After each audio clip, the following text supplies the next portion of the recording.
Camera lock হতে প্রথমে। ওকে বন্ধুরা, আপনারা যখন শেপ করেন তখন এক ধরনের ঝামেলা আসে। ঝামেলাটা ধরেন একই জায়গার মধ্যে বারবার শেপ করা, মানে একই স্থানে বারবার শেপ করার মানে কি আপনি গাইডলাইন বুঝেন নাই। এবার দেখা যাক গাইডলাইন কী। ধরেন আমি ওনার দাড়ি এখান থেকে এদিকে কাটে ফেলবো সোজা, তখন আপনারা এখানে একটা এমনভাবে পোজ দিবেন যেটা সম্পূর্ণ কাটিংয়ের গাইডলাইন করে। আমি দেখাই, ভালো মতো লক্ষ্য করেন।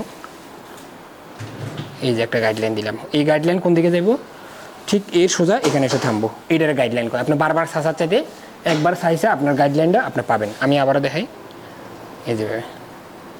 যদিও আমি একটু ভুল জায়গায় দাঁড়িয়েছি সেজন্য আমার একটু অসুবিধা হয়।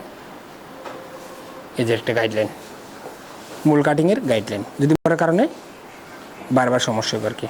তো বন্ধুরা, আমি আশা করি বুঝতে পারছি, যদিও আমি সঠিক পজিশনে দাঁড়াতে পারতেছি না ক্যামেরার কারণে।